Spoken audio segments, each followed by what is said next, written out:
Hello viewers, আশা করি সবাই ভালো আছো। প্রস্তুতি জোর কদমে চলছে।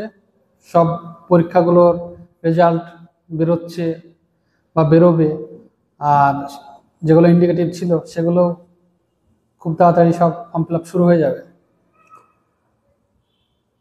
আমাদের যে ইন্টারভিউ রিলেটেড সিরিজ চলছিল, এটা তার সপ্তম ভিডিও। পঞ্চায়েত ডব্লিউবিপিএসসির যে কোনো ইন্টারভিউয়ে, মানে প্রশাসনিক যে কোনো ইন্টারভিউ, সে ডব্লিউবিসিএস এর 4টে গ্রুপ, তারপর আইডিও বলো বা মিসলেনিয়াস সার্ভিসের যে এক্সামগুলো আছে, সেগুলোর যে ইন্টারভিউ হয় সেগুলোতে পঞ্চায়েত রিলেটেড কোশ্চেন আসে। তো পঞ্চায়েত রিলেটেড যে যে কোশ্চেনগুলো হয় সেটা এই ভিডিওতে আলোচনা করব। চলো শুরু করা যাক। তো প্রথমে বলে রাখি, আমার কাছে কেউ সফট কপি চেয়ে কেউ আমাকে বিড়ম্বনায় ফেলবে না। তোমরা স্ক্রিনশট নাও বা নিজে নোট ডাউন করো, তবেই তোমাদের ভালোভাবে পড়াটা আত্মস্থ হবে। পঞ্চায়েতি রাজ, এটা হচ্ছে একটা গান্ধিয়ান কনসেপ্ট। এটা কম বেশি আমরা সবাই জানি। আর্টিকেল 40তে বলা হয়েছে যে ভিলেজ পঞ্চায়েতের কথা বলা হয়েছে। আর এই পঞ্চায়েতি শব্দটা কি থেকে এসছে? পঞ্চ মানে 5, এটা তোমরা বুঝতেই পারছো। 5জন মরল এক জায়গায় হয়ে কোনো কিছু একটা বিষয় ডিসকাস করলে সেটাকে পঞ্চায়েত বলা হয়। সেই হিসাবে দেখবে নর্থ ইন্ডিয়ায় খাপ পঞ্চায়েত কথাটা প্রচলিত আছে। সেখানে দেখবে যে গ্রামের সালিসি সভা যেটা হয়, মানে যেটা সংবিধান সম্মত না, সেই সবকে বলা হয় খাপ পঞ্চায়েত। তো সেই হিসাবে এই পঞ্চায়েতটা এসছে। Father of local self government lord রিপনকে বলা হয়। এটা আমরা হিস্ট্রিতে পড়েছি, তবে এটা হচ্ছে আয়ারল্যান্ডের মডেল, সেটা আমরা জানতাম না, সেটা আমরা জেনে নিলাম। Panchayati Raj system was started based on Balwant Rai Mehta committee 1957 সালে। কিসের জন্য এই মেহতা কমিটি হয়েছিল? যে 1952 সালে কি হয়েছিল আমাদের? 1952 সালে আমাদের হয়েছিল কমিউনিটি ডেভেলপমেন্ট যে প্রোগ্রাম, কমিউনিটি ডেভেলপমেন্ট যে প্রোগ্রাম নেওয়া হয়েছিল, হ্যাঁ, 1952 সালে। তো সেটার যে কীরকম কি কাজ এগোচ্ছে বা কাজ কীরকম কি অগ্রগতি হয়েছে, সেই জন্য যে কমিটি গঠন করা হয় সেটা হচ্ছে এই বলবন্ত রায় মেহতা কমিটি 1957। তো এরা রিপোর্ট দেয়, কি রিপোর্ট দেয়? যে এরা বলে যে 3 টায়ার পঞ্চায়েতি রাজ সিস্টেমের জন্য রিকমেন্ড করে প্রথম। তো তারপরে কি চালু হয়? First panchayati system was started by PM Jawaharlal Nehru in Nagaur district, কোথায়? রাজস্থান। অন কত? এই মহাত্মা গান্ধীর জন্মদিনে, অক্টোবর 2, 1959। এরপরে কোথায় চালু হয়? অন্ধ্রপ্রদেশে চালু হয়। তো তখন এই গোটা ইন্ডিয়ায় চালু হয়নি, রাজস্থানে চালু হয়েছে প্রথম। এটা যেহেতু ডিপিএসপির একটা প্রভিশন ছিল, তাই গোটা ইন্ডিয়ায় যে চালু করতে হবে এরকম কোনো বাধ্যবাধকতা নেই। তাই প্রথম যেটা চালু করে রাজস্থানে অক্টোবর 2, 1959, তারপর সেকেন্ড অন্ধ্রপ্রদেশে হয়। তবে পঞ্চায়েতের মতন system, panchayat like system existed in pre independence এরা ইন তামিলনাড়ু। তামিলনাড়ুতে আগে, স্বাধীনতার আগেই পঞ্চায়েতের মতন সিস্টেম ছিল। তারপর জনতা পার্টি গভর্নমেন্ট, যখন এমার্জেন্সির পরে জনতা পার্টি গভর্নমেন্ট আসলো 1977-78 সালে, তখন এই 1977-78 সালে তখন অশোক মেহতা কমিটি বলে একটা কমিটি হয়, হ্যাঁ, এটা পঞ্চায়েতে এই লোকাল সেলফ গভর্নমেন্টের জন্য। তো তখন তিনি 2 টায়ার সিস্টেমের জন্য রিকমেন্ড করেছিলেন। 2 টায়ার কি কি? একটা হবে জেলা পরিষদ জেলা স্তরে, আর একটা হবে মন্ডল পরিষদ, মন্ডল পঞ্চায়েত হবে কয়েকটা গ্রামকে নিয়ে, consisting A group of village.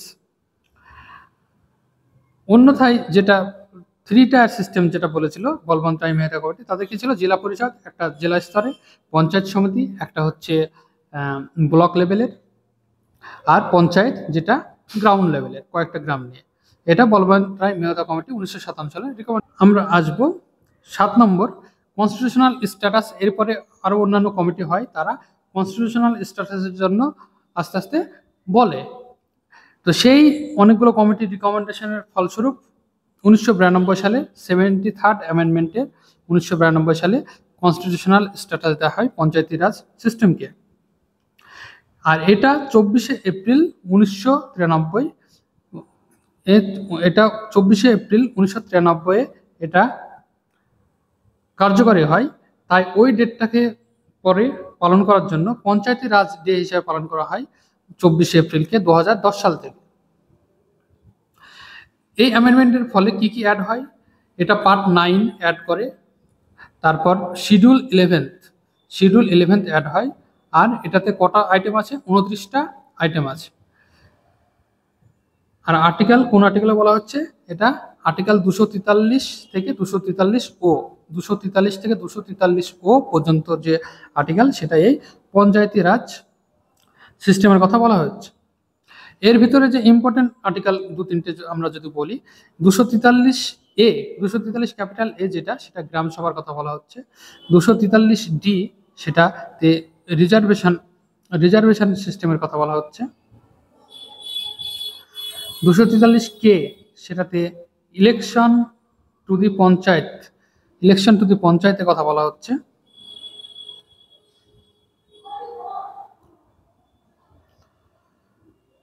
তারপরে যদি আমরা আসি, village panchayat is mentioned in article 40 of the DPSP, এটা আগেই বলে দিয়েছি আমি। তারপর হচ্ছে the subject local government is mentioned in the state list. আমাদের যে 3টে লিস্ট আছে 7 শিডিউলে, স্টেট লিস্ট, ইউনিয়ন লিস্ট আর কনকারেন্ট লিস্ট, তো এই লোকাল গভর্নমেন্ট এটা স্টেট লিস্টের আন্ডারে আছে, ঠিক আছে। তারপরে আমরা দেখব, state having a population not exceeding 20 lakh may not constitute panchayat at the intermediate level. মানে এই যে 3টে লেভেল এখন চালু আছে আমাদের 3-টার সিস্টেম, তো তার ভেতর যে রাজ্যগুলোর জনসংখ্যা 20 লাখের কম, তারা চাইলে যে ইন্টারমিডিয়েট লেভেলটাকে বাদ দিতে পারে, শুধুমাত্র 2টো লেভেল রাখতে পারে, একটা হচ্ছে গ্রাম পঞ্চায়েত, একটা জেলা পরিষদ, ঠিক আছে। তারপর বলছে, the act provide minimum 1/3 reservation for women at each level of seats and offices of the chairperson, reservation of seat for SC and STs on the basis of population.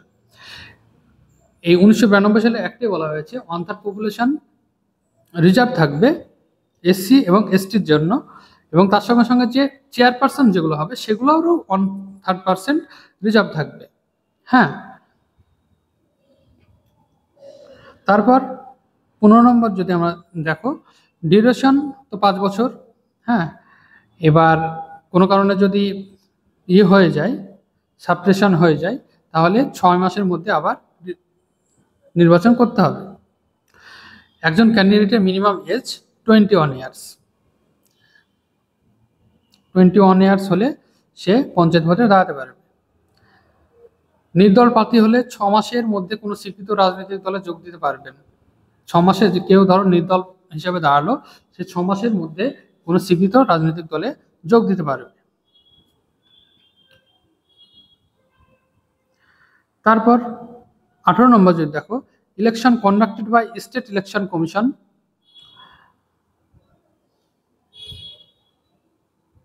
তারপর 18 নম্বর যদি দেখো, তাহলে ইলেকশন কে কন্ডাক্ট করে, state election commission conduct করে। বিধানসভা, লোকসভা আর president এবং ভাইস প্রেসিডেন্ট ইলেকশন কন্ডাক্ট করে কে, ইলেকশন কমিশন অফ ইন্ডিয়া। আর স্টেটের যে এই পঞ্চায়েত আর মিউনিসিপ্যালিটি কে করে, স্টেট ইলেকশন কমিশন। পঞ্চায়েতের রাজ এখন পর্যন্ত কোথায় কোথায় নেই, নাগাল্যান্ডে নেই, মিজোরামে নেই, মেঘালয়তে নেই। আর আমাদের যদি কলকাতায় দেখো, আমাদের রাজ্যে দেখো, তাহলে আমাদের পুরোপুরি পঞ্চায়েতি রাজ নেই কলকাতা ডিস্ট্রিক্টে। আর দার্জিলিং, কালিম্পং ওগুলোতে আছে পঞ্চায়েত সমিতি আছে, জেলা পরিষদ নেই, ঠিক আছে। তো এই নাগাল্যান্ডে পঞ্চায়েতি রাজ ব্যবস্থার জন্য জোরালো আন্দোলন চলছিল পঞ্চায়েতি রাজ আনার জন্য, ঠিক আছে। এবার পেশা অ্যাক্ট 1996 কি বলছে, এখানে বলছে যে এই পার্ট 9 মানে পঞ্চায়েতি রাজ ইনস্টিটিউশনগুলোকে 5th শিডিউল এরিয়াজ মানে শিডিউল এরিয়াজে এক্সটেনশন করার জন্য বলছে, যেহেতু শিডিউল এরিয়ায় অন্যরকম শাসন চলে।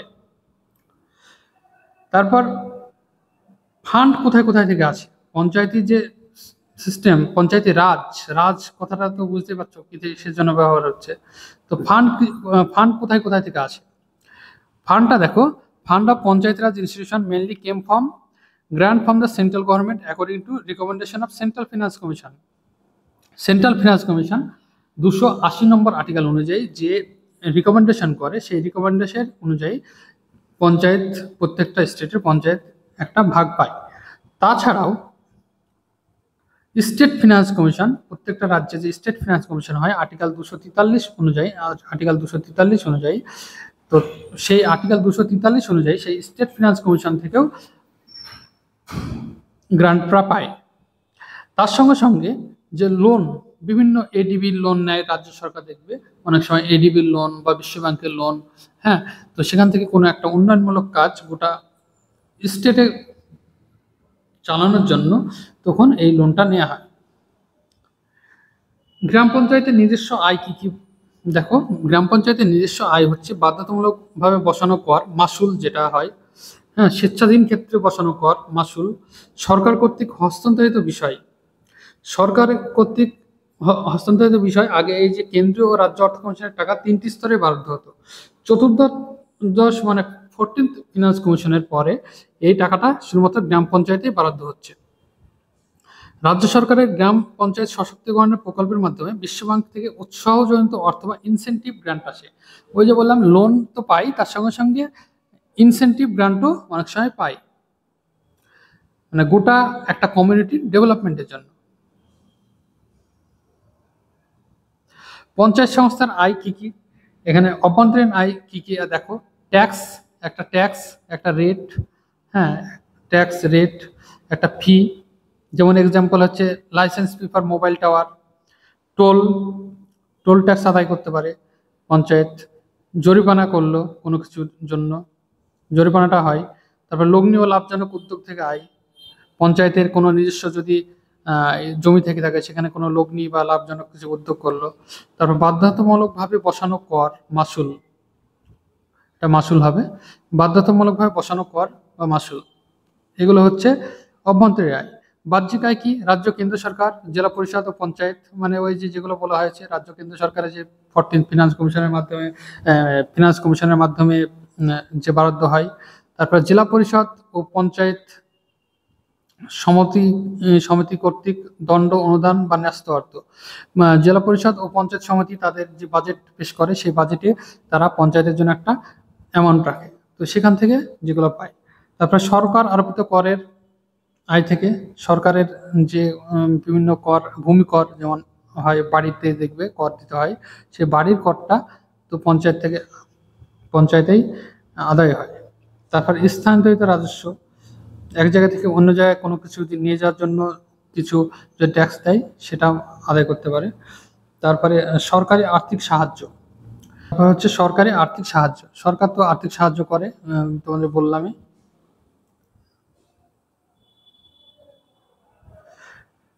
তারপর আসি ওয়েস্ট বেঙ্গলে কটা কি আছে। ওয়েস্ট বেঙ্গলে টোটাল 3354টা গ্রাম পঞ্চায়েত আছে, 345টা পঞ্চায়েত সমিতি আছে, জেলা পরিষদ আছে 20টা,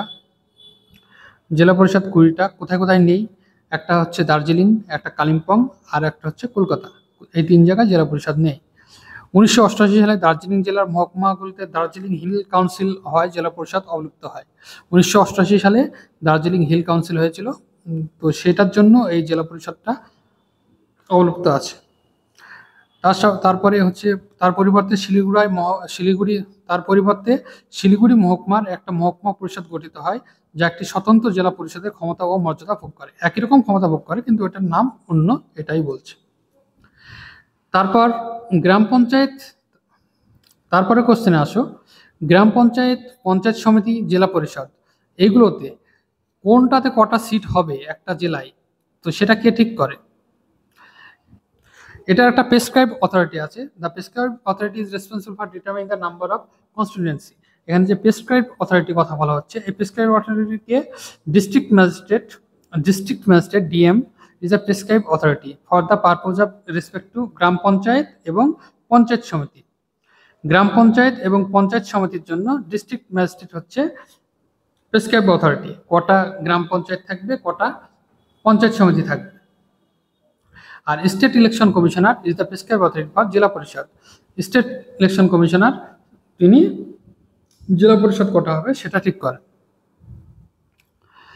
জেলা পরিষদের সদস্য কারা কারা হয়? জেলা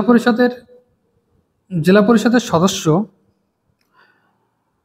কারা কারা হয়? 20টা জেলা পরিষদ আছে আমাদের ওয়েস্ট বেঙ্গলে।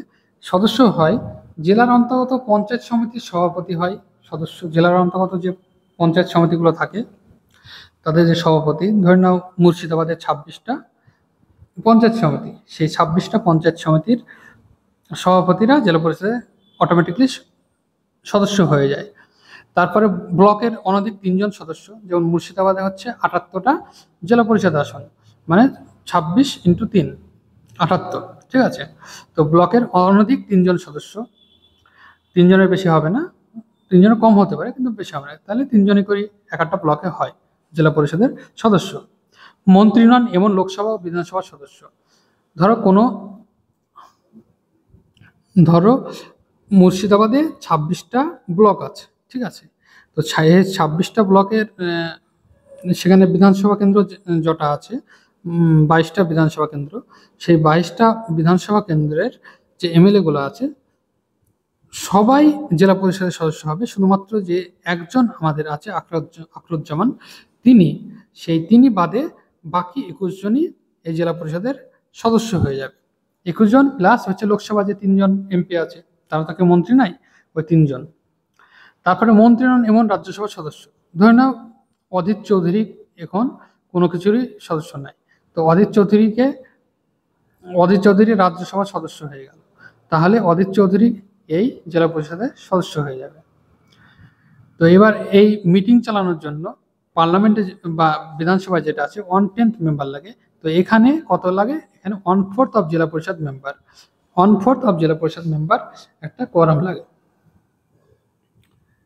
পঞ্চায়েত সমিতি কাদের নিয়ে গঠিত হয়? এবার যদি আসি আমরা পঞ্চায়েত সমিতির সমস্ত প্রধান, একইভাবে দেখো ওখানে জেলা পরিষদের পঞ্চায়েত সমিতির সভাপতিরা সবাই অটোমেটিকলি হয়ে গেছিল মেম্বার।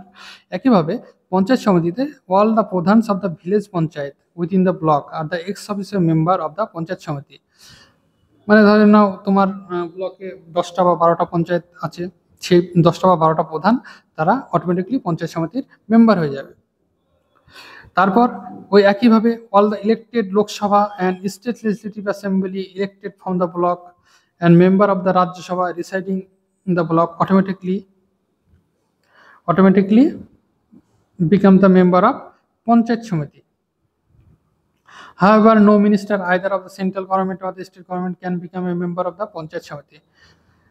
ওই একই কথা যে তারা যদি কেউ মন্ত্রী হয় তাহলে তারা ওই বিষয়ের মেম্বার হবে না।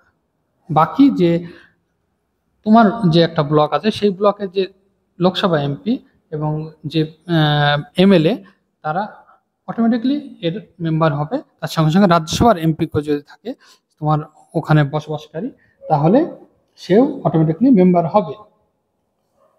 মিটিং কবে কবে হয়? 1 in every 3 months, 3 মাসে একবার মিটিং হয়।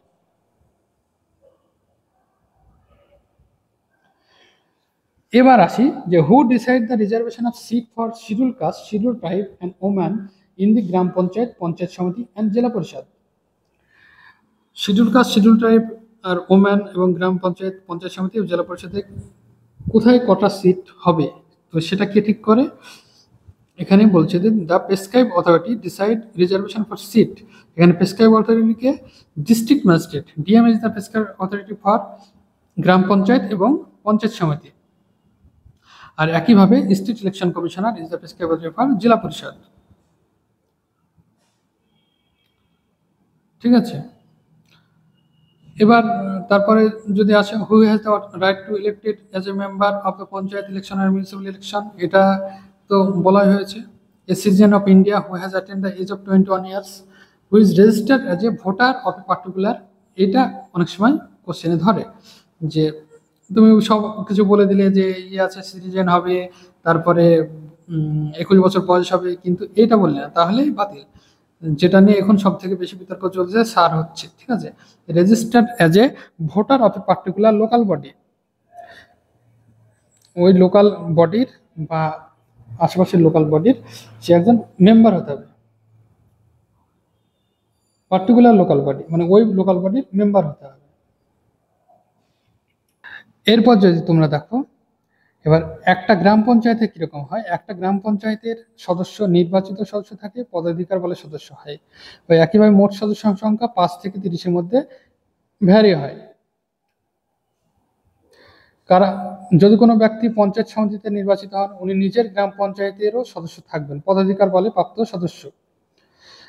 ব্যতিক্রম কারা, ওই সভাপতির সহসভাপতির জন্য এটি প্রযোজ্য নয়। ওই অন্যগুলোতে যেরকম হচ্ছে যে মন্ত্রীরা থাকবে না, সেরকম এখানে হচ্ছে কেউ যদি পঞ্চায়েত সমিতির সভাপতি হয় আর পঞ্চায়েত সমিতির সহসভাপতি হয়, তারা থাকবে না, বাকি যারা আছে যদি সেই পঞ্চায়েত এরিয়া থেকে পঞ্চায়েত সমিতিতে নির্বাচিত হয় তিনি মেম্বার থাকবে। 3 জন সদস্য সাপেক্ষ মোট সদস্য সংখ্যার 1/3 উপস্থিত থাকলে সভা করা যায়। আর এর মুলতবি বৈঠকের জন্য কোনো রকম কোরামের প্রয়োজন হয় না। সব থেকে বেশি গ্রাম পঞ্চায়েত আছে কোথায়, সাউথ 24 পরগনা, যেটা সব থেকে বড় ডিস্ট্রিক্ট, সেখানেই বেশি থাকবে, এটা স্বাভাবিক। সাউথ 24 পরগনায় 310টা গ্রাম পঞ্চায়েত আছে।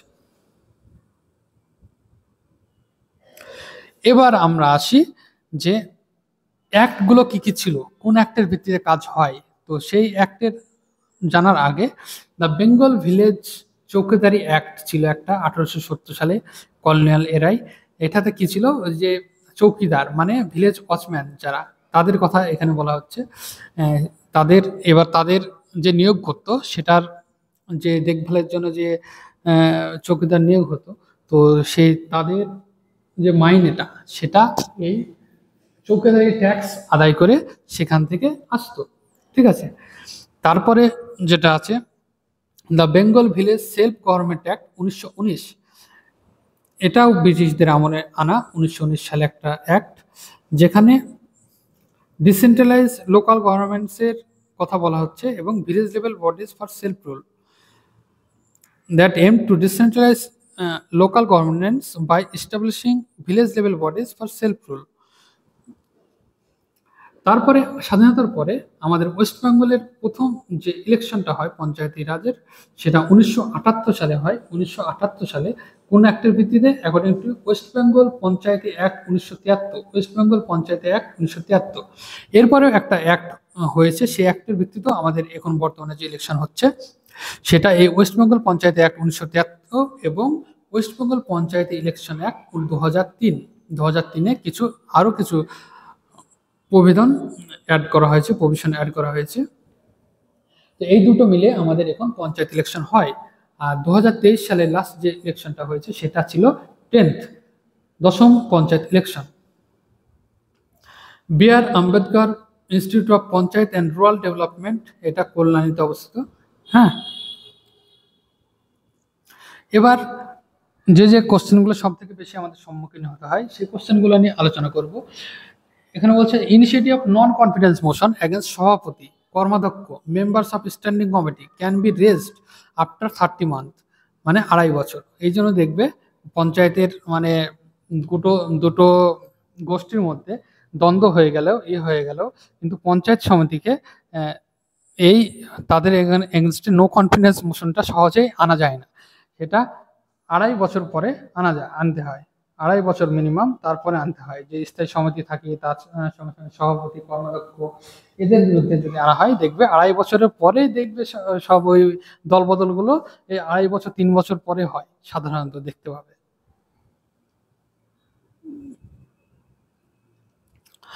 তারপর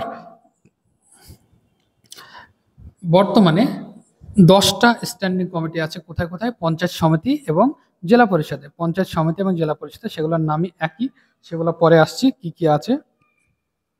তো এখানে সদস্য কারা কারা হয়, এই যে স্ট্যান্ডিং কমিটিগুলো হয়, সদস্য কারা কারা হয়, সভাধিপতি বা সভাধিপতি হচ্ছে জেলা পরিষদের ক্ষেত্রে, সভাপতি হচ্ছে পঞ্চায়েত সমিতির ক্ষেত্রে, সহকারী সভাধিপতি এটা জেলা পরিষদের ক্ষেত্রে, সহকারী সভাপতি পঞ্চায়েত সমিতির ক্ষেত্রে, এটা হচ্ছে এক্স অফিসিও মেম্বার। ওকে, তার সঙ্গে সঙ্গে জেলা পরিষদের মেম্বার বা পঞ্চায়েত সমিতির সদস্য দ্বারা নির্বাচিত 3 থেকে 5 জন সদস্য। যে যে ধরে নাও মুর্শিদাবাদ নিয়েই বলছি, 78 জন জেলা পরিষদের মেম্বার, সে 78 জনের মধ্যে যে বাকি যে 76 জন থাকবে, সেই 76 জনের মধ্যে থেকে যে যতজন মেম্বার 3 থেকে 5 জন এক একটা কমিটিতে তার অ্যাড করা হবে, তারা সেই কমিটির মেম্বার হবে। এর সঙ্গে সঙ্গে মনোনীত ব্যক্তি থাকে এবং প্রত্যেক সমিতির একজন কর্মাধ্যক্ষ বা চেয়ারম্যান নমিনেটেড এখানে ভোট দেন না। প্রত্যেক সমিতির একজন কর্মাধ্যক্ষ বা চেয়ারম্যান থাকে, আর প্রত্যেক কমিটিতে একজন সচিব থাকে, যিনি এই যে গভর্নমেন্টের যে আধিকারিক কে হবে সেটাই সচিবের কথা বলা হচ্ছে। এবার আসি গ্রাম sabha. Gram sabha consist of all voters of a gram panchayat. একটা গ্রাম পঞ্চায়েতের সমস্ত ভোটারদের নিয়ে যে সভাটা হয় সেটা হচ্ছে গ্রাম সভা। এটা সাধারণত দুবার হয়, 6 মাস শেষে মানে জুন মাসে, আর একটা হচ্ছে এন্ড অফ দ্য ইয়ার মানে নভেম্বরের শেষে ডিসেম্বরের শুরু, এরকম বলতে পারো। এই দুটো ক্ষেত্রে এটা হয়। আর এর কোয়ারাম হচ্ছে 120, মানে 1/20। এটা হচ্ছে এর মানে 5% কোয়ারাম। আর গ্রাম সংসদ হচ্ছে voter of a single booth, এর কোয়ারাম হচ্ছে 1/10। তাহলে গ্রাম সভা হলে একটা পঞ্চায়েতের টোটাল যে ভোটার আছে তাদের নিয়ে, হ্যাঁ। আর গ্রাম সংসদ হচ্ছে একটা বুথ, মানে একটা নির্বাচনী ক্ষেত্র, এক একটা বুথে দেখবে যে অংশ যেটা বলে, সেই অংশের যে মেম্বার, সেই মেম্বারের এরিয়া, মানে একটা বুথের যতগুলো ভোটার আছে 18+, তাদের নিয়ে যে সভাটা হয় সেটা হচ্ছে গ্রাম সংসদ। তো এই গ্রাম সভা আর গ্রাম সংসদে কি হয়, এখানে যে মানুষের দাবি দেওয়া, মানুষের কোনো কিছু চাওয়া, নতুন কোনো প্রকল্প থাকলে সেইগুলো এই গ্রাম সংসদ গ্রাম সভা থেকে উঠে আসে। সেইগুলোই পরে প্রপোজাল আকারে হায়ার অথরিটির কাছে, মানে পঞ্চায়েত সমিতি, জেলা পরিষদ বা রাজ্যের কাছে যায়। সেইগুলোই পরে প্ল্যান হয়ে আসে, দিয়ে ইমপ্লিমেন্ট হয়। এটাই হচ্ছে কনসেপ্ট। 2012 সালে পঞ্চায়েত অ্যামেন্ডমেন্ট অ্যাক্ট করে যেখানে 50% রিজার্ভেশন করা হয়েছে ওমেনদের জন্য। এটা গোটা ইন্ডিয়ায় এখন 20টার বেশি রাজ্যে এই 50% রিজার্ভেশন হয়ে গেছে। তার 33% তো 1/3 বলেছিল 1992 সালে, এরপরে এটা 50% হয়ে গেছে। আমাদের ওয়েস্ট বেঙ্গলে 2012 সালে করা হয়েছে, এটা মনে রাখো। বাজেট কবে পেশ হয়? গ্রাম পঞ্চায়েতের বাজেট ইউজুয়ালি 31 জানুয়ারির আগে পেশ হয়ে যায়। পঞ্চায়েতের হেডকে প্রধান বলে, ঠিক আছে, এটা সবাই জানি মোটামুটি, হ্যাঁ, পঞ্চায়েতের সিজন থেকে। তারপরে এক্সিকিউটিভ অফিসার, পঞ্চায়েতের যে এক্সিকিউটিভ অফিসার তাকে বলা হয় সেক্রেটারি। ওই যে সচিবজি হচ্ছে সেক্রেটারি, ঠিক আছে। তারপরে হেড অফ পঞ্চায়েত সমিতিকে সভাপতি বলে, আর chief executive officer of panchayat samiti এটা হবে বিডিও, ব্লক ডেভেলপমেন্ট অফিসার বা সমষ্টি উন্নয়ন আধিকারিক। একইভাবে জেলা পরিষদের যে হেড তাকে বলা হয় সভাধিপতি। এটা ভেরি ভেরি ইম্পর্টেন্ট। কিসের জন্য? ইনি স্টেট মিনিস্টারের, একটা রাজ্যের যে স্টেট মিনিস্টার থাকে তার যে র্যাঙ্ক সেটা তিনি হোল্ড করেন, সেই রকম তিনি সুযোগ সুবিধা পান, মানে রাষ্ট্রমন্ত্রী যেটা বলে। আর এক্সিকিউটিভ অফিসার অফ জেলা পরিষদকে ডিএম, ডিস্ট্রিক্ট ম্যাজিস্ট্রেট হচ্ছে এক্সিকিউটিভ অফিসার অফ জেলা পরিষদ। তবে এডিএম জেলা পরিষদ যিনি থাকেন তিনি সাধারণত এই কাজটা দেখে থাকেন, এডিএম জেলা পরিষদ।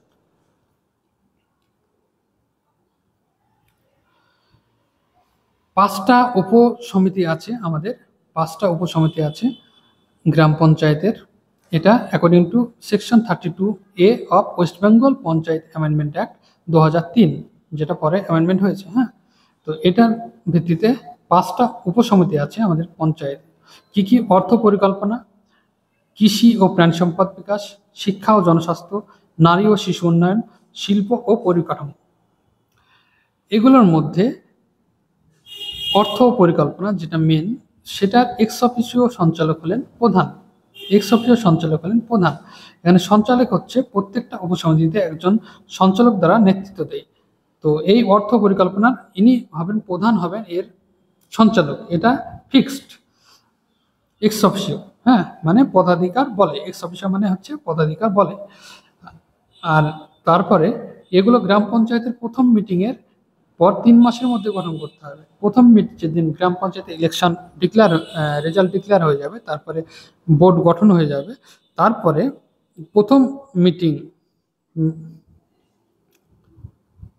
গ্রাম পঞ্চায়েতের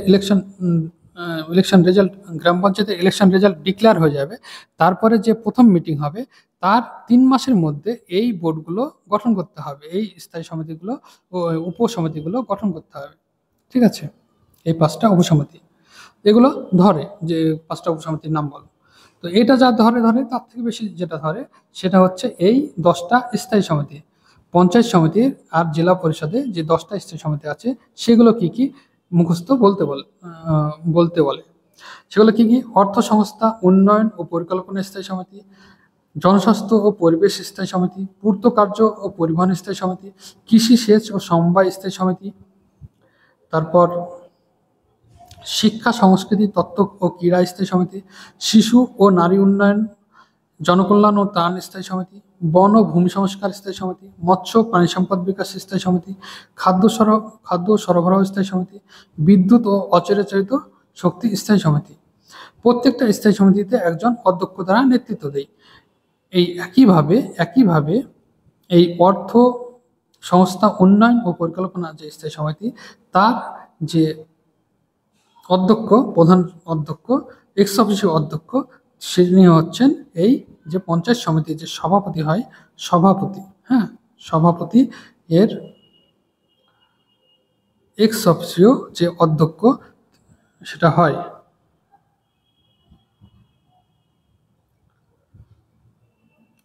আর প্রত্যেকটা স্থায়ী সমিতিতে একজন অধ্যক্ষ দ্বারা নির্বাচিত হয়, এটা তো হলো। আর এর তো স্থায়ী সমিতির chief executive officer, x office chief executive officer, সেটা নির্বাহী আধিকারিক তো হন বিডিও। এবার 11 শিডিউলের 29টা বিষয়ের মধ্যে কারিগরি প্রশিক্ষণ ও বৃত্তিমূলক শিক্ষা বাদে, আমরা জানি 11 শিডিউলের 29টা বিষয়ের কথা বলা হয়েছে, সেখানের এই কারিগরি প্রশিক্ষণ ও বৃত্তিমূলক শিক্ষা এই সাবজেক্টটা বাদে আর সকল বিষয়ের উপর কাজ করার জন্য পশ্চিমবঙ্গ রাজ্য সরকারের পক্ষ থেকে পঞ্চায়েত প্রতিষ্ঠানগুলোকে ক্ষমতা দেওয়া হয়েছে। তো গ্রাম পঞ্চায়েতে কি কি প্রধান কাজ? গ্রাম পঞ্চায়েতের কাজের আবার 2-3টে ভাগ আছে। ঠিক আছে, একটা হচ্ছে বাধ্যতামূলক, একটা ন্যস্ত, আর একটা হচ্ছে স্বেচ্ছাধীন। তো বাধ্যতামূলক কাজ কি কি? পঞ্চবার্ষিকী উন্নয়ন, মানব সম্পদ উন্নয়ন, পৌরসভার এখানে পঞ্চায়েতের হবে, পঞ্চায়েতের বাৎসরিক পরিকল্পনা, পঞ্চায়েতের বাৎসরিক পরিকল্পনা যেটা হয় সেটা ঠিক করা, তার সঙ্গে সঙ্গে আর্থিক উন্নয়ন ও ন্যায় বিচার, জনস্বাস্থ্য সংরক্ষণ, তারপর জল নিষ্কাশন ব্যবস্থাকরণ, তারপর মহামারী প্রতিরোধ। যেমন দেখবে ডেঙ্গু হয়, ডেঙ্গুর জন্য এখন প্রত্যেক গ্রামে গ্রামে স্প্রে করা হয়। তো এটা হচ্ছে মহামারী প্রতিরোধের জন্য একটা বলতে পারো। বা করোনার সময় আমরা দেখেছি যে পঞ্চায়েতের তরফ থেকে যে নানা রকম পদক্ষেপ নেওয়া হয়েছিল। তারপরে কর ধার্য সংগ্রহণ, যে করের গুলো কথা আগে বলা হয়েছে। তাহলে তহবিল পরিচালনা ও নিয়ন্ত্রণ, তো তহবিল পরিচালনা, কর থাকলে বা বাজেট থাকলে সেগুলো তো নিয়ন্ত্রণ করতে হবে, সেটারও দায়িত্ব। তারপরে ন্যস্ত ও ঐচ্ছিক, যেগুলো পঞ্চায়েতের উপর আরোপ করা হয়েছে এবং কিছু কিছু ঐচ্ছিকও রাখা হয়েছে। তো সেগুলো কি কি? প্রাথমিক, সামাজিক ও বৃত্তিমূলক ও বয়স্ক শিক্ষা, বয়স্ক এল্ডারলি পিপলদের উপর যে সাক্ষরতা অভিযান, তো সেটারও দায়িত্ব পঞ্চায়েতের উপর। তারপরে হচ্ছে মাতৃ ও শিশু কল্যাণ কেন্দ্র, খেয়াঘাট পরিচালনা, যেটা ওই ফেরিঘাট বলে সেগুলো পরিচালনা, তারপর সেচ, তারপর কৃষি, তারপর জ্বালানি, তারপর পশু চিকিৎসা, তারপর ভূমি সংস্কার, তারপর সমবায়, তারপর গ্রামীণ গৃহ প্রকল্প। গ্রামীণ গৃহ প্রকল্প মানে যে বাংলার বাড়ি, সেগুলো এইসবগুলো কথা বলা হচ্ছে। তারপর স্বেচ্ছাধীন কি কি? রাস্তার আলোর, তারপর স্বেচ্ছাধীন কি কি? রাস্তার আলোর ব্যবস্থা, দেখবে যে লম্বা লম্বা সব এখন ল্যাম্পপোস্টগুলো হচ্ছে, সেগুলো এই পঞ্চায়েতের মাধ্যমে। আর বৃক্ষরোপণ ও রক্ষণাবেক্ষণ, দেখবে যে আমাদের মাঠে সব বৃক্ষরোপণ করা হয় রাস্তার দুধারে, তো সেগুলো এই পঞ্চায়েত এর তরফ থেকেই করা হয়। তারপর কূপ খনন, জলের জন্য কূপ খনন, তারপরে বা রাস্তার দুই ধারে কূপ খনন করে সংস্কার করা, সেটাও এই পঞ্চায়েতের মাধ্যমে, যেটা এখন আমরা ওই যে 100 দিনের কাজ বা এমজি নারেগার মাধ্যমে বেশি দেখতে পাই। যে বৃক্ষরোপণ বা এবং কূপ খনন এগুলো এই এমজিএনআরএর মাধ্যমেই বেশি হয়। তারপরে সমবায় প্রথা প্রবর্তন, হাট বাজার স্থাপন, যে ছোট ছোট হাটগুলো হয় সেগুলোর যে স্থাপন সেগুলো এই পঞ্চায়েত করে থাকে। তারপরে দারিদ্র দূরীকরণ প্রকল্প গ্রহণ, তারপরে গ্রন্থাগার স্থাপন, গ্রন্থাগারটাও পঞ্চায়েত, গ্রামীণ যে গ্রন্থাগার সেগুলো পঞ্চায়েতের আন্ডারে পড়ছে। তারপর সাংস্কৃতিক কাজকর্ম, অনগ্রসর শ্রেণীর কল্যাণ সাধন। হ্যাঁ, এই যে ওবিসি সার্টিফিকেটের জন্য যে দেখবে অনেক সময় অনগ্রসর মানে পঞ্চায়েতের তরফ থেকে এই সার্টিফিকেটটা করা হয় প্রথমে, তা মানে ভ্যালিডেট করা হয়, তারপরে সেটা বিডিও, তারপরে এসডিওর কাছে তুমি করছো, তাহলে সেটা এই অনগ্রসর শ্রেণীর কল্যাণ সাধন সেগুলো এই পঞ্চায়েতের মধ্যে পড়ছে। এবার পঞ্চায়েত সমিতির কার্যাবলী কি কি? ১ নম্বর পঞ্চায়েত বার্ষিকী উন্নয়ন পরিকল্পনা ও বার্ষিক পরিকল্পনা গ্রহণ, তারপর কৃষি, কুটির শিল্প ও সমবায় আন্দোলন, তারপর গ্রামীণ ঋণ, জল সরবরাহ, শিক্ষা, তারপর সামাজিক বনসৃজন, নারী ও শিশু কল্যাণ, লোকহিতকার কাছে আর্থিক সাহায্য জোগানো, লোকহিতকার কাজে হবে, হ্যাঁ এটা কাজে আর্থিক সাহায্য প্রদান, তারপর গ্রাম পঞ্চায়েতের বাজেট অনুমোদন, তারপর এলাকার রাস্তার দিক পরিবর্তন রাস্তা করা, তারপর দূষণীয় ও বিপজ্জনক ব্যবসা বন্ধ করা, তারপর হাট ও বাজারের লাইসেন্স দেওয়া। দেখবে বড় বড় হাট যেগুলো হয় সেগুলো এই পঞ্চায়েত সমিতির আন্ডারে হয়, তো সেগুলোর লাইসেন্স, তো যেগুলো বড় বড় হাট হয় সেগুলো পঞ্চায়েত সমিতির আন্ডারে হয়, তো সেগুলো লাইসেন্স কি দেয়? এই পঞ্চায়েত সমিতি। তারপর জেলা পরিষদের কাজগুলি কি কি আছে? তারপর জেলা পরিষদের কাজগুলি কি কি আছে?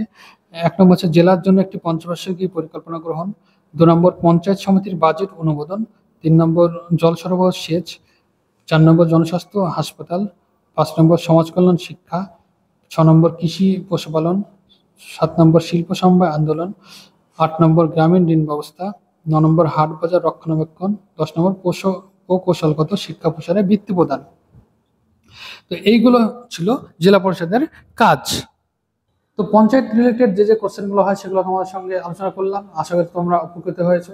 উপকার পেলে, কিছু ভালো লাগলে অবশ্যই like, comment and share and please subscribe.